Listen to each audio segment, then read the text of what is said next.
He, Chapter 18, Losing One's Marbles.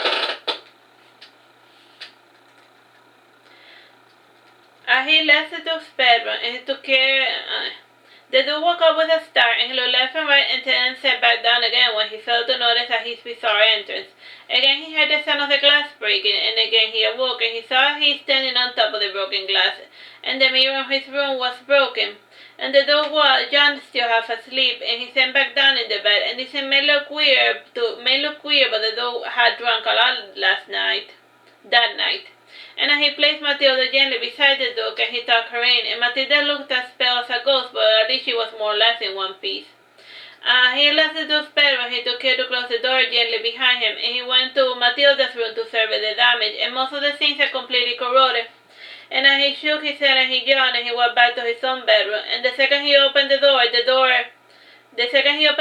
tiny marble struck his forehead, and Brunhilde was playing with his marbles, and she was tossing them around while lying in his golden bed.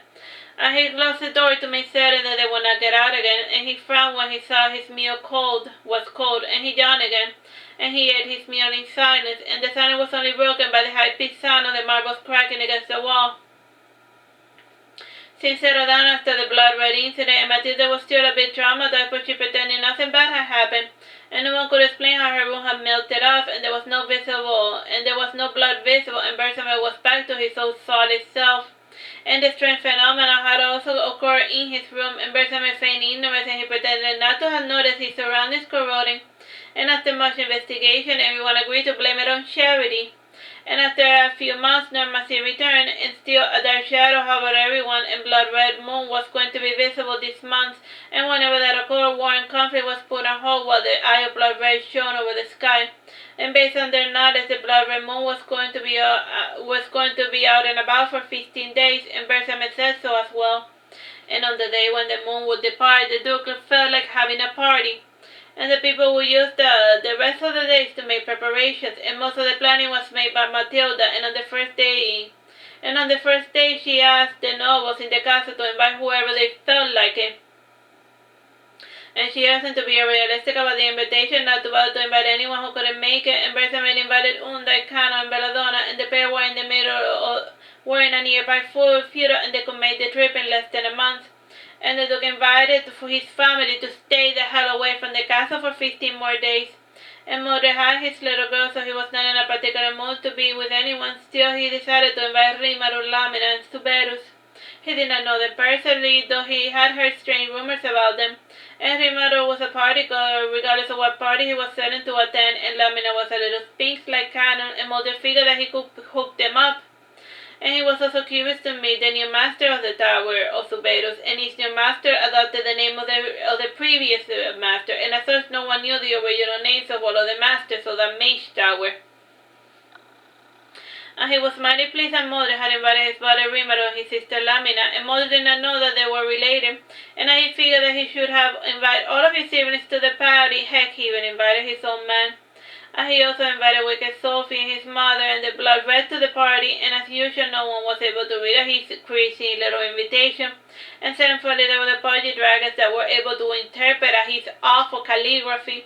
And he also hand-delivered a few of the invitation, and how he delivered such an invitation was a mystery to all, and his disappearances were starting to get a little bit more annoying and creative, and as such we lost sight of him for about a week or so. And long story short, there were a lot of strange weirdos at the masquerade, and masquerades have always been fashionable and trendy in medieval society. And the masquerades were introduced by the maiden named Georgina, Duchess of Devonshire, and based on observations by Lucy, the Duchess introduced such a practice foreign to Saturnastra, and days before the party was completed, Matilda was distraught that the wine shipment had been liberated by bandits. And even if they confiscated all of the booze from town, they would still not have enough for the party. And Castor explained the problem to Ahi, and he decided to tackle this problem to release some of Matilda's burden. And Ahi had blueprints to make any type of liquor, and with her power he was a simple task to change the oxygen and the hydrogen molecules into sucrose and glucose. And sure, the fermentation did cause the dungeon to explode a couple of times, but no matter. And 2 days before the party, I had finished making the beer, the wine, and the vodka. And the beer was seki eki, and the blueberry for the beer was guaranteed to make you drunk without the bad side effect of a hangover. And the wine was blood wine, and it's warm and fuzzy feeling steady in your mouth for months. And as for the vodka, it was tasteless, harsh, like a punch to the mouth, and when it went down your throat, it felt like swallowing acid. And this version was called essence, and it was commonly used to add alcohol to spice out the fruity drinks, and his version brought out the best flavor of whatever drink it was mixed with. And he explained all this in details notes nobody was able to read, and the flavor alone was enough to convince the barkeep to use them. And the food was provided by Charity, and to win the nobles of what Charity used to supply them with exotic food in exchange, they had to stay out of her way.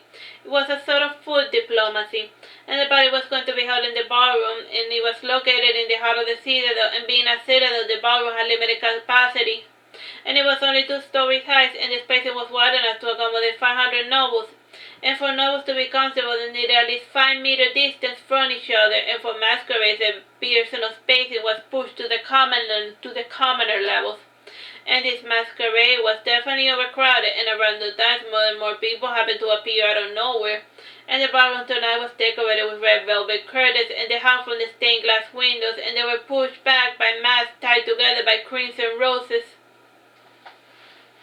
And the stained glass windows were only at the back wall facing the outside. In the second story there was a round rosetta window, and that had a stylized depiction of the night sky, and the glasses showed 12 constellations circling around Saturnastra, and how they thought that the planets looked like was pretty interesting, and the geography was a bit clunky, and it only showed the continent of Persephone and a few of the surrounding islands.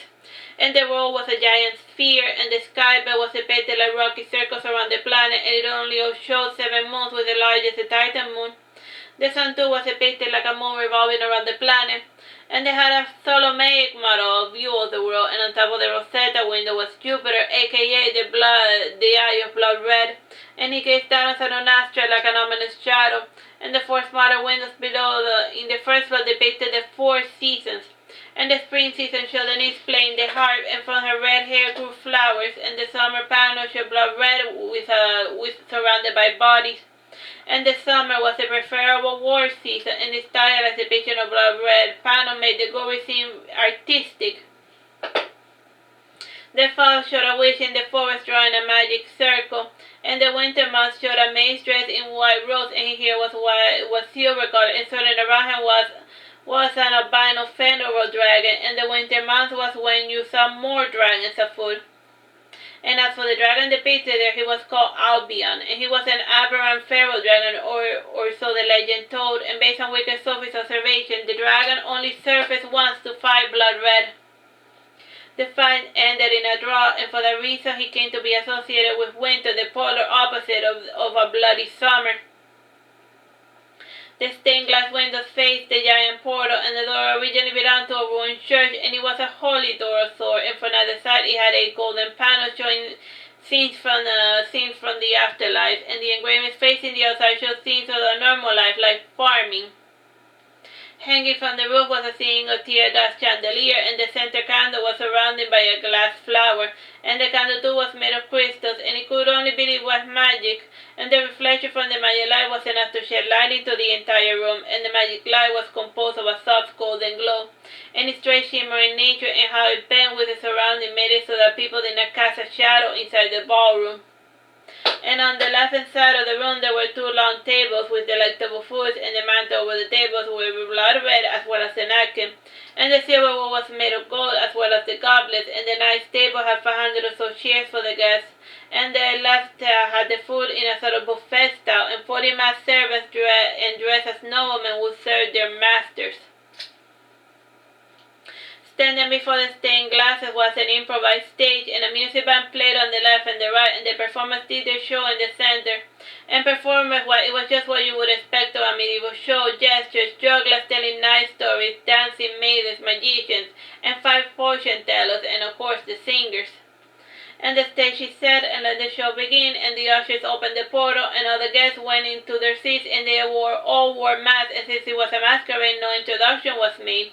And the one who sat at the head was a masked Mildred, and he was put in a very bizarre costume. He was dressed like a young Raja, and his turban crown was round, decorated with pearls, and the centerpiece was a blue lapis lazuli with a peacock feather, and his attire was orange with stylized peacock feathers.